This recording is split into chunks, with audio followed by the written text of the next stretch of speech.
सद्गुरु कबीर बीजक साखी प्रकरण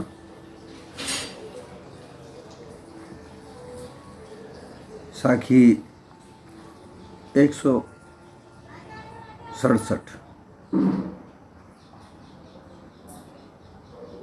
समझ बूझ जड़ हो रहे, बल तज निर्बल होए। कहे कबीर तासंत का पल्ला न पकड़े कोई।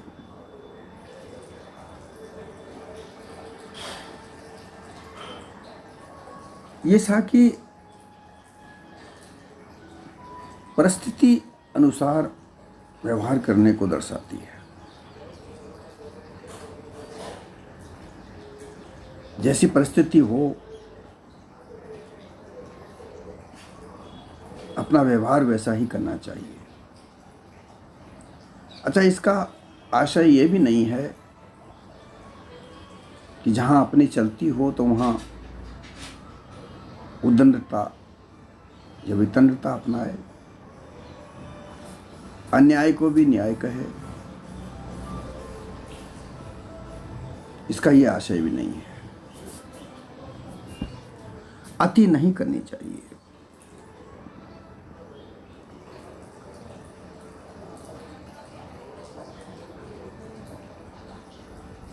यहां इस परिस्थिति का मतलब यह है,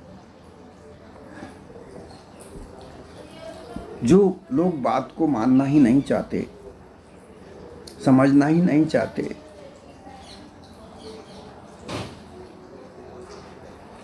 बलपूर्वक अपनी बात को मनवा रहे हों, ऐसी परिस्थिति में अपने आप को शांत रखें।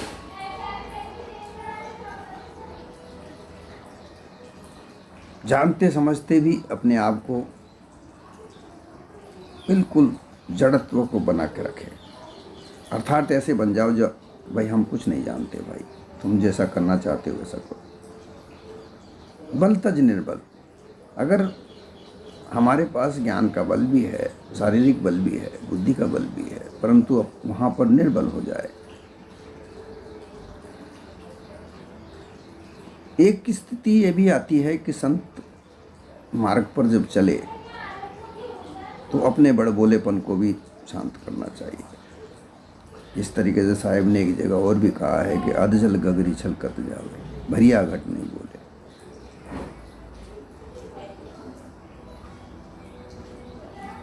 ज्ञानी विज्ञानी जो बुद्धिजीवी लोग होते हैं,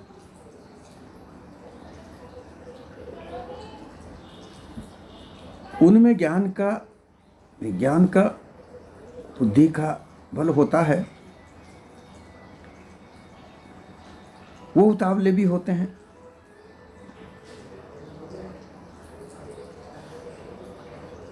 परंतु जो साक्षात्कार कर चुके होते हैं, अर्थात ज्ञान की पराकाष्ठा को सर्वोच्चता पर लेकर विवेकवान बन जाते हैं, वो कभी भी उतावले नहीं होते। वो जड़ स्थिति को धार कर ही अपने आप को शीलता के आधार पर बने रहते हैं। अगर कोई उनसे कहे कुछ कहने के लिए, तब वो बोलते हैं।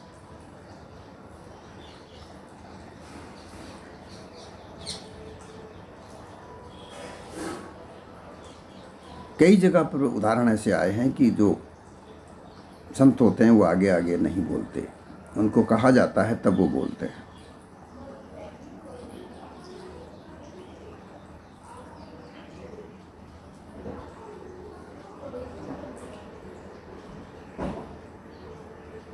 अब ये स्थिति व्यवहारिक स्थिति में ज़्यादातर काम आती है। व्यवहारिक स्थिति का ये साखी ज़्यादातर कहती है कि भाई ऐसी परिस्थिति जब आ जाए कि जहाँ सब जगह ऐसी कोई सभा हो या ऐसा कोई माहौल हो जहाँ पर वितंडता पूर्वक बात करने वाले लोग, उद्दंड लोग मिल जाएं, जहाँ बलपूर्वक अपनी बातों को मना रहे हों, वहाँ पर अपने आप को शांत कर ले और निर्बल होकर रहे। अन्यथा क्या होगा कि अगर उन जो बलपूर्वक अपनी बातों को मना रहे हैं, अगर उनका विरोध किया जाएगा तो अधिकतर लोग उनकी बातें मान रहे होते हैं, और एकाध व्यक्ति अगर उनका विरोध करेगा तो वहाँ अपमान भी हो सकता है। इसलिए शांत होकर रहे। ऐसी जगह पर हम शांत चित्त होकर अगर शांत रहेंगे तो फिर हमारे ऊपर काल का पहरा नहीं होगा। ये तो एक व्यवहारिक बात सामने आई, परंतु इसमें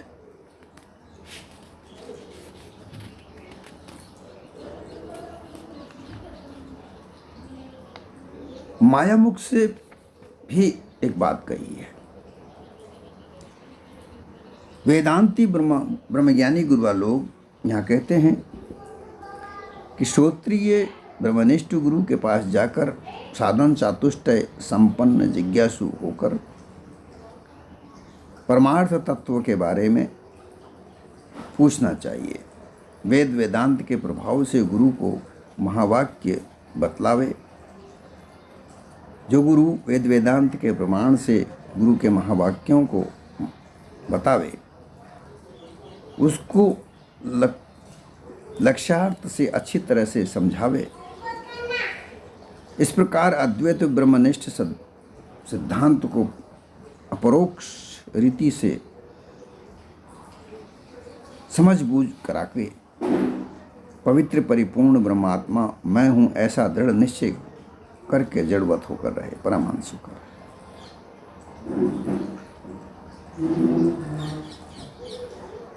ब्रह्म ज्ञान को समझकर, ब्रह्म सिद्धांत को समझकर जड़वत होकर रहे। ऐसा निश्चय कर ले कि मैं ही परिपूर्ण ब्रह्म हूँ, मैं परिपूर्ण ब्रह्मात्मा हूँ। ऐसा निश्चय करके पहले तो यहाँ पर ये कहा जाता है कि पहले तो जिज्ञासु होकर ब्रह्मनिष्ठ ब्रह्मश्रोत्रिय ब्रह्मज्ञानी गुरु के पास जाए और उनसे प्रार्थना करके ब्रह्म सिद्धांत को अपरोक्ष रीति से समझे, प्रमाण के द्वारा महावाक्यों को समझे और फिर उनको धारण करे, और धारण करके परमहंस स्थिति को विज्ञान ब्रह्मांस में धारण करके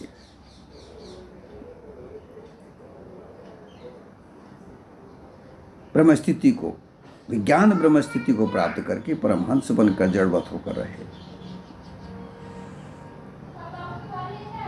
अपने अहंकार स्वरूप को त्याग दे, निर्बल निरहंकारी होकर रहे। ऐसा ब्रह्मज्ञानी लोग कहते हैं। ऐसे ब्रह्मज्ञानी का कोई पल्ला नहीं पकड़ता।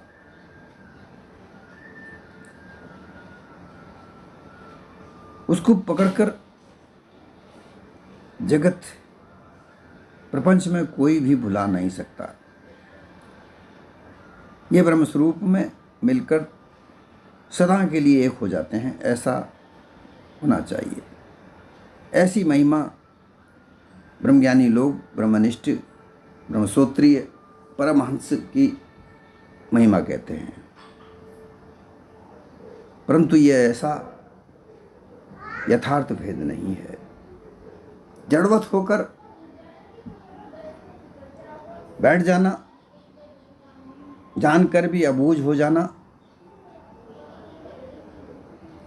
ये तो अज्ञान स्थिति से लेकर ज्ञेय स्थिति में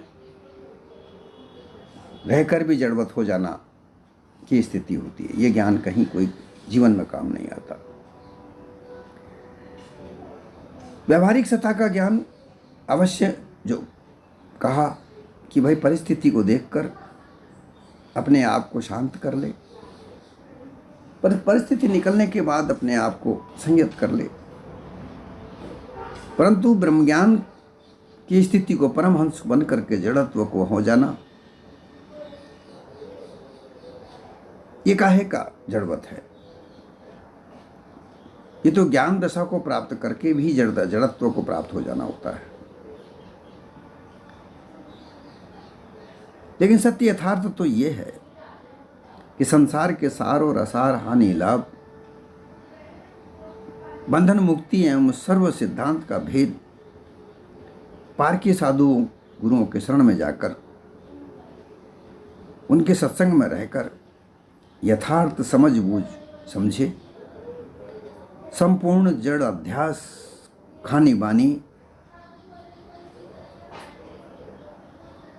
आदि का परित्याग करके जो निज चैतन्य स्वरूप में सदा शांत निर्भांत निश्चल हो जाते हैं, वे खानी बानी के ज्ञान, खानी बानी के चक्रव्यूह में से निकल जाते हैं।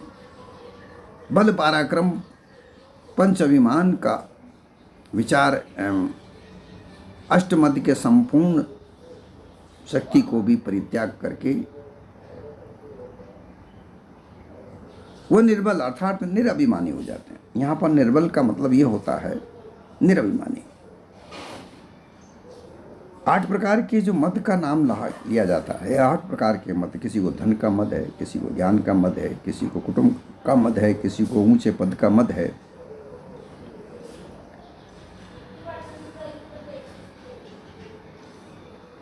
इस प्रकार से इन मदों को त्याग करके निर्भ्रांत हो जाए, निर्बल अर्थात निरभिमानी हो जाए, निर्मद हो जाए, शांत निर्भ्रांत हो जाए, वे किसी को अपना बल पराक्रम प्रदर्शित करने में नहीं लगते, हार जीत भी वो नहीं जानते, अपने मत प्रपंच ग्रंथों का भी वह विस्तार प्रसार होने का घमंड भी नहीं रखते, सदा निज चैतन्य स्वरूप पारक पद में ही शांत होकर रहते हैं।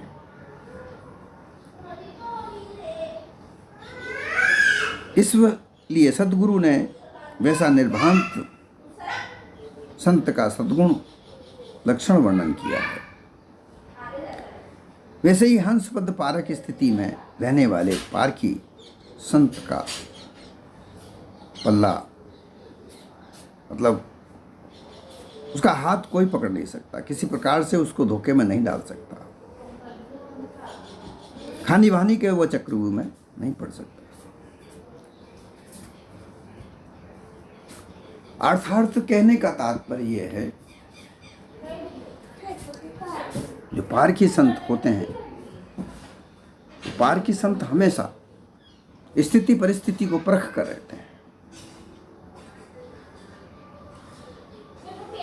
जिस प्रकार से वेदांत में ब्रह्मज्ञान के ब्रह्मनिष्ठ ब्रह्मश्रोत्रीय गुरु का वर्णन किया गया कि ब्रह्मज्ञान को स्थिति को प्राप्त करके परिपूर्ण परमात्मा मैं हूँ ऐसा दृढ़ निश्चय करके परमहंस बनकर जड़त्व को प्राप्त कर ले।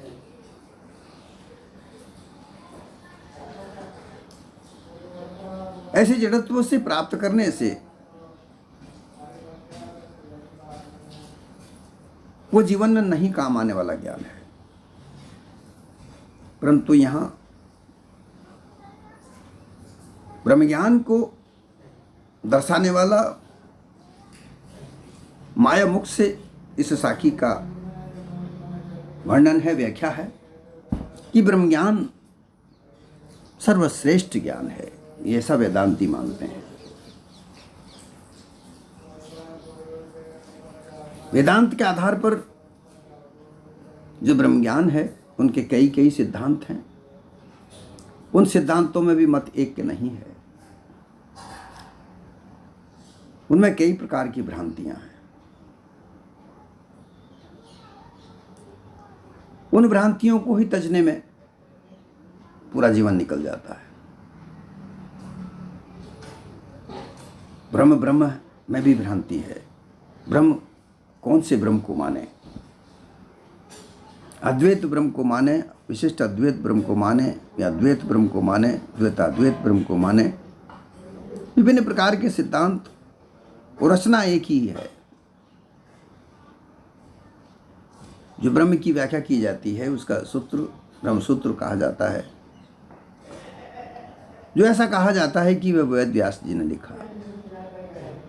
अब वेद व्यास जी कब हुए थे कब नहीं हुए थे इसका कोई अता पता कोई ठिकाना नहीं मिलता।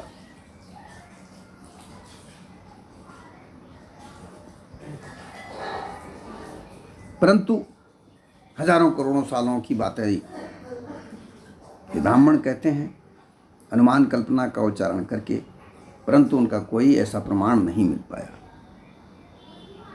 ये सारी बातें शंकराचार्य की घड़ी घड़ाई हैं, जो 788 ईस्वी में शंकराचार्य आए।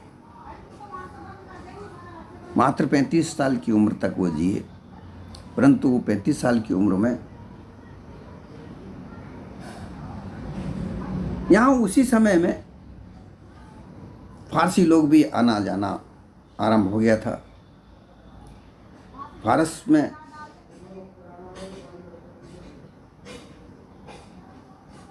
मुसलमानों ने उनको मारकर भगाया। उनको पता था कि भारत बौद्धिस्ट देश है, वहाँ सबके दिल में दया है, और वो दया भाव के कारण यहाँ पर आकर के विश्राम किया और फिर धीरे धीरे उन लोगों ने अपना मत प्रकाश किया। और वही समय शंकराचार्य का था। शंकराचार्य और फारसी लोगों के जो मिलाप से जो सिद्धांत सामने आया, वही सिद्धांत ये ब्रह्म विचार का सिद्धांत सामने आया, और उसी के आधार पर विभिन्न प्रकार की मान्यताएं सामने आई।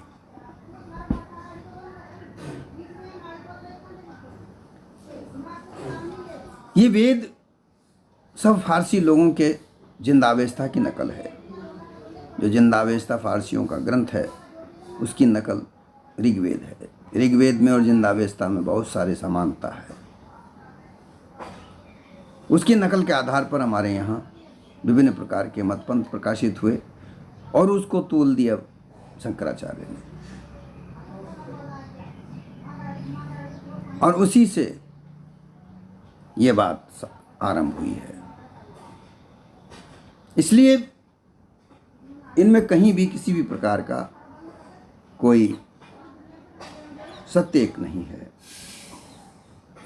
सत्य यह है कि व्यवहारिक ज्ञान में जागरूक होकर जिए, ये मानव जागृत होकर रहे, जागृतता में अपने आप को बनाए, व्यवहार में अपने आप को इस तरीके से स्थित करे कि जैसी परिस्थिति है वैसी परिस्थिति के अनुसार अपने आप को ढाल दे। अपने स्थिति में अपने निज स्वरूप की स्थिति में स्थिर होने का प्रयास करे, छल कपट पाखंड से दूर रहे, छल कपट पाखंड को दूर करके अपने आप को यथार्थ स्थिति में हमेशा रखे।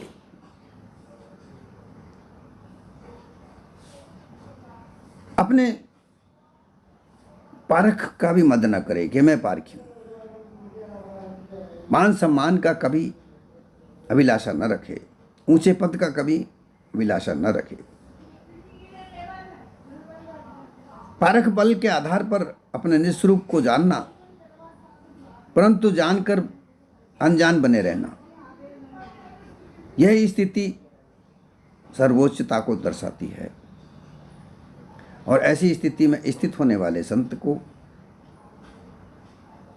कोई भी धोखे में नहीं ले जा सकता, ना उसे किसी प्रकार का धोखा हो सकता है।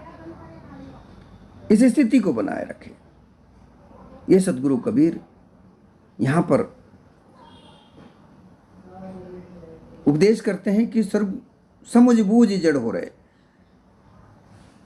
अपने निज स्वरूप में स्थित होने की स्थिति को जाने, समझे और उसमें स्थित होकर रहे। बलता जी निर्बल होए, क्योंकि ये सब पारख बल से जाना जाता है।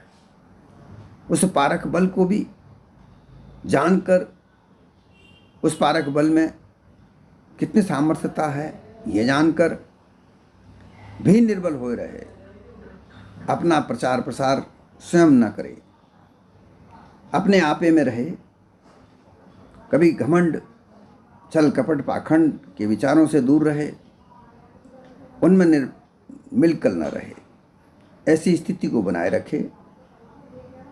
और ऐसे ही संत को कभी कोई धोखे में नहीं डाल सकता।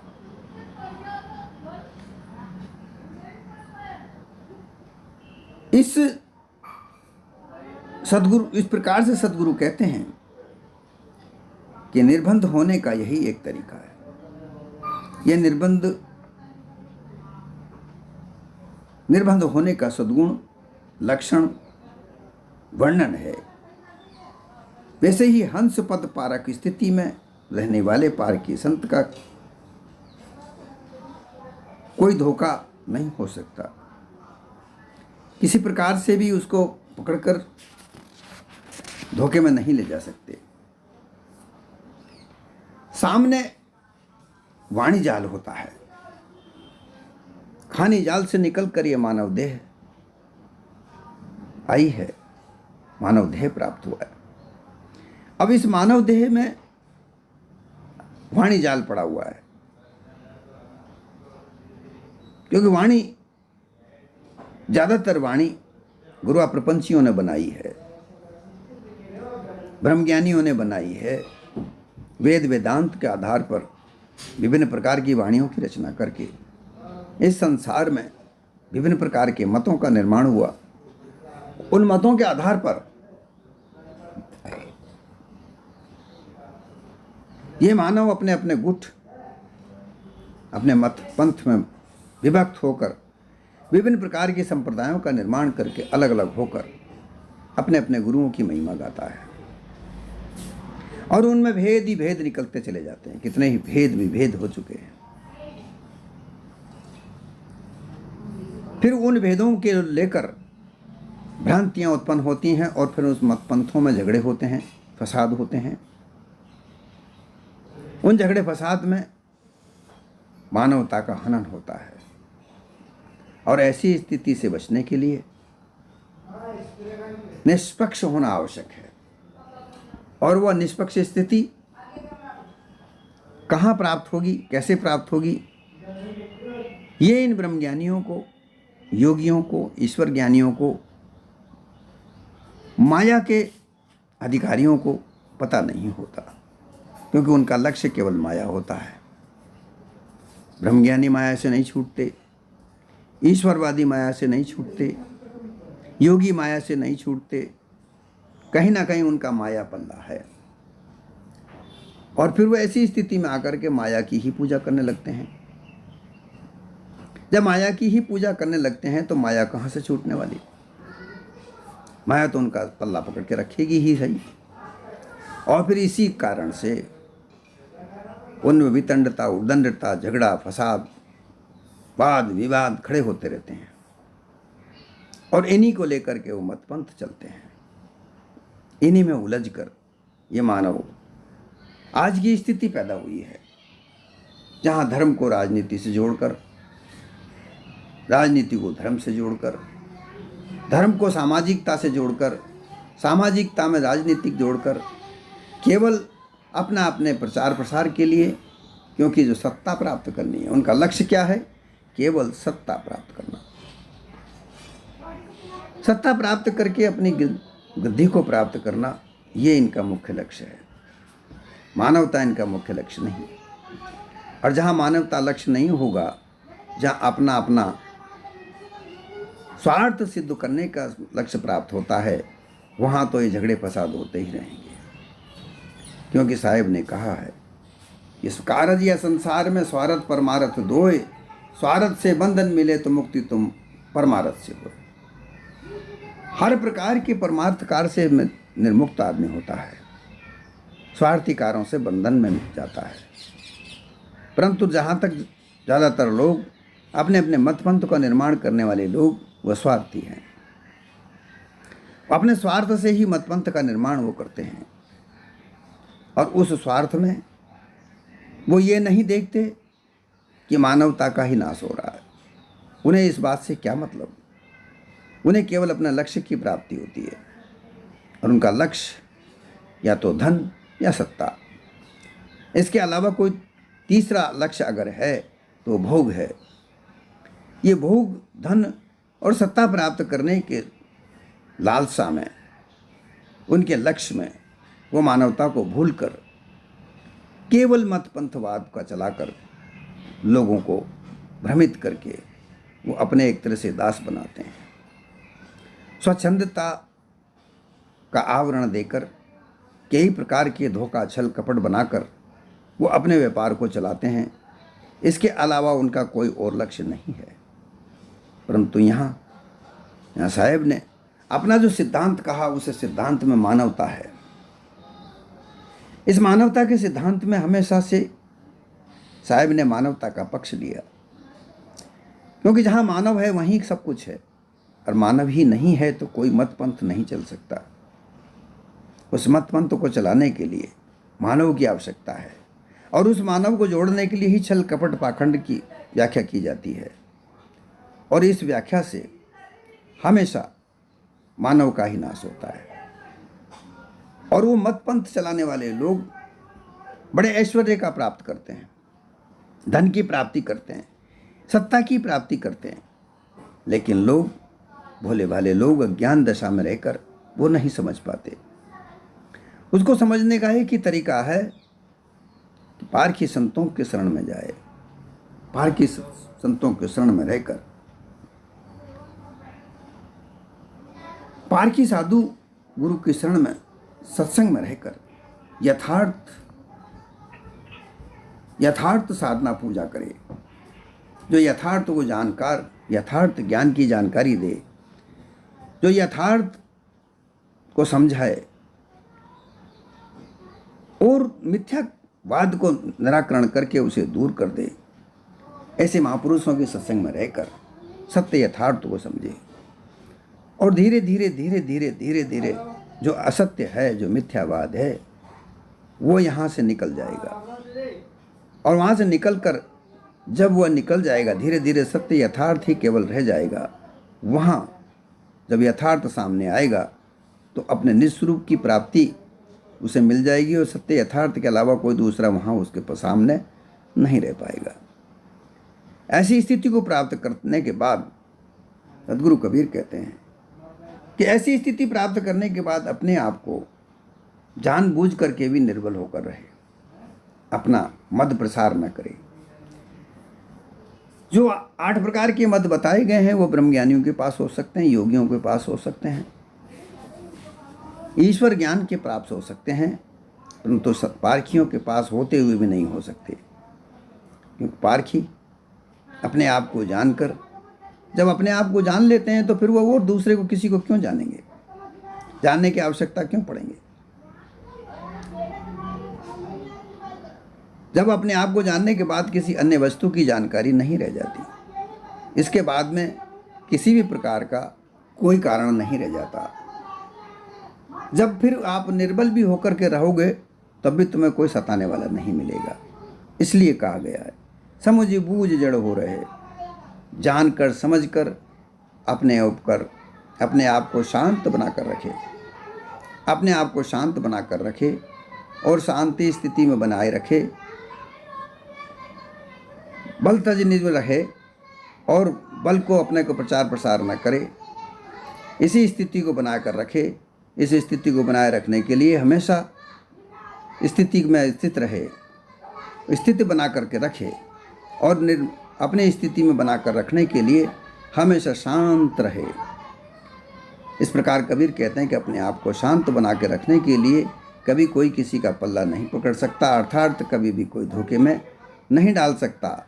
ऐसी ही स्थिति में बनाए रखने के लिए हमेशा अपने आप को बनाकर रखे, हमेशा बनाकर रखे, अपने आप से निकलकर बाहर न रहे, बाहर न जाए, और इसी प्रकार से हमेशा शांत रहे, शांति स्थिति को रहे, निर्बल होकर रहे। बल प्रदर्शन करने की कोई आवश्यकता उस जगह पर नहीं पड़ती, क्योंकि बल प्रदर्शन की आवश्यकता वहाँ पड़ती है जहाँ लालसा होती है, जहाँ लालच होती है।